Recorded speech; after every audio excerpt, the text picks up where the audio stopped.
Sekolah sahabat kindergarten kita adalah pelajaran ke-7. Dan judul pelajaran kita adalah Anak laki-laki itu hidup. Ayat hafalan terdapat di dalam Nahum 1 ayat 7.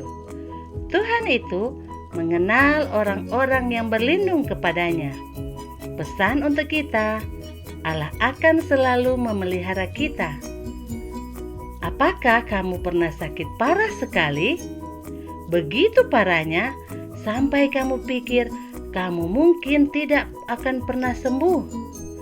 Itulah yang terjadi pada anak laki-laki dari seorang janda.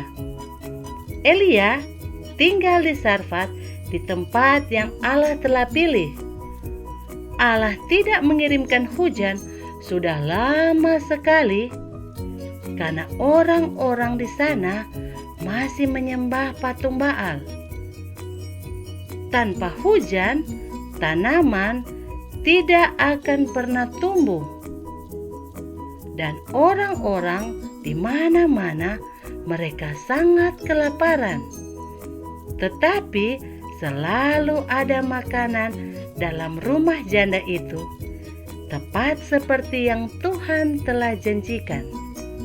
Setiap hari, waktu janda itu melihat ke dalam tempayan, dia menemukan cukup tepung untuk membuat roti. Setiap hari, waktu ia melihat ke dalam buli-bulinya, ia menemukan cukup minyak juga. Setiap hari Allah menepati janjinya, selalu ada makanan di dalam rumah janda itu. Suatu pagi, anak laki-laki janda itu berbisik pada ibunya, "Ibu, aku merasa tidak enak badan. Badanku semua terasa sangat sakit." Ibu itu menggendong anaknya dan mengayun-ayunkan dia.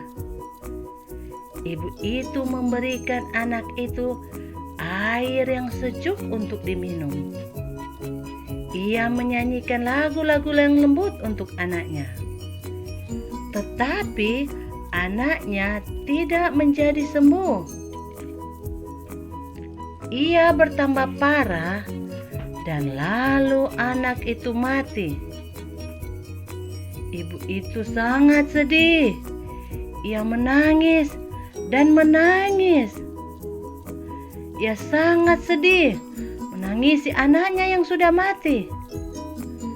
Air mata mengalir di wajah ibu itu. Ia pergi kepada Elia, memberitahu apa yang terjadi. Elia berkata, "Berikan aku anakmu itu." Lalu Elia membawa anak itu ke lantai atas, ke kamar yang ibu janda itu telah berikan kepada Elia. Elia membaringkan anak itu di tempat tidur.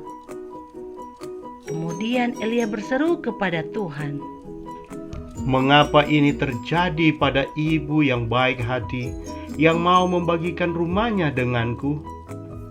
Oh Tuhan Allahku, biarlah kiranya hidup anak ini kembali padanya." Elia bangun lalu berjalan mengelilingi kamar. Kemudian dia kembali berbaring di atas anak laki-laki itu dan berdoa lagi. Oh Tuhan, kiranya hidup anak ini kembali padanya. 3 kali Elia mengucapkan doa ini. Tuhan tidak menjawab Elia dengan kata-kata. Dia tidak menjawab pertanyaan Elia tentang mengapa anak laki-laki janda itu telah mati. Tetapi ia melakukan apa yang Elia minta. Setelah 3 kali berdoa, anak laki-laki itu mulai bernapas lagi. Anak itu hidup kembali. Elia berteriak kegirangan. Ia menggendong anak itu. Lalu cepat-cepat ia menuruni tangga ke bawah. Ia bertemu dengan janda itu dan berkata, "Anakmu sudah hidup. Anakmu sudah hidup." Janda itu sangat senang. Ia mengambil anak laki-lakinya dan memeluknya. Ia sangat gembira. Ia tertawa bahagia sambil menangis. Ia begitu senangnya. ia berkata kepada Elia, "Sekarang aku tahu bahwa engkau abdi Allah." Janda itu berkata, "Allah sangat mengasihi kita. Aku tahu Dia akan selalu memelihara kita." Janda itu sangat senang dan bersukacita karena anak laki-lakinya telah hidup. Anak-anak di rumah, Allah sangat mengasihi kita juga. Baik kita itu anak laki perempuan maupun kita adalah anak laki-laki. Allah sangat mengasihi kita. Sebagaimana Allah mengasihi janda di Sarfat, Allah pun mengasihi kita. Dia akan selalu memelihara kita. Minta saja padanya setiap hari waktu kamu berdoa.